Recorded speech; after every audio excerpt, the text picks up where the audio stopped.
नवरात्रि की कथा प्राचीन समय की बात है। एक असुर था जिसका नाम महिषासुर था। उसने कठोर तपस्या कर ब्रह्मा जी से अमरता का वरदान मांगा।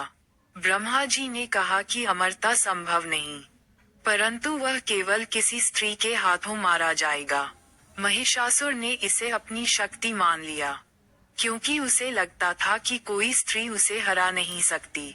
वरदान प्राप्त कर वह तीनों लोकों पर अत्याचार करने लगा। देवता परेशान होकर भगवान विष्णु, शिव और ब्रह्मा के पास गए। तीनों देवताओं ने अपनी शक्तियों का संयोजन कर मां दुर्गा को प्रकट किया। मां दुर्गा ने 9 दिनों तक महिषासुर से भयंकर युद्ध किया। महिषासुर कई रूप बदलता रहा, परंतु मां दुर्गा ने अंततः 10वें दिन उसका वध कर दिया। नवरात्रि की कथा प्राचीन समय की बात है। एक असुर था जिसका नाम महिषासुर था। उसने कठोर तपस्या कर ब्रह्मा जी से अमरता का वरदान मांगा। ब्रह्मा जी ने कहा कि अमरता संभव नहीं, परंतु वह केवल किसी स्त्री के हाथों मारा जाएगा। महिषासुर ने इसे अपनी शक्ति मान लिया, क्योंकि उसे लगता था कि कोई स्त्री उसे हरा नहीं सकती। वरदान प्राप्त कर वह तीनों लोकों पर अत्याचार करने लगा। देवता परेशान होकर भगवान विष्णु, शिव और ब्रह्मा के पास गए।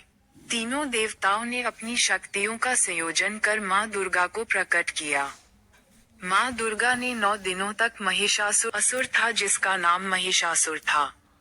उसने कठोर तपस्या कर ब्रह्मा जी से अमरता का वरदान मांगा। ब्रह्मा जी ने कहा कि अमरता संभव नहीं, परंतु वह केवल किसी स्त्री के हाथों मारा जाएगा। महिषासुर ने इसे अपनी शक्ति मान लिया, क्योंकि उसे लगता था कि कोई स्त्री उसे हरा नहीं सकती।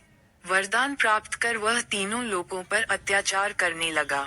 देवता परेशान होकर भगवान विष्णु, शिव और ब्रह्मा के पास गए। तीनों देवताओं ने अपनी शक्तियों का संयोजन कर मां दुर्गा को प्रकट किया।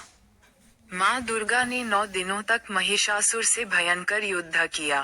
महिषासुर कई रूप बदलता रहा, परंतु मां दुर्गा ने अंततः 10वें दिन उसका वध कर दिया। इसी उपलक्ष्य में नवरात्रि पर्व मनाया जाता है।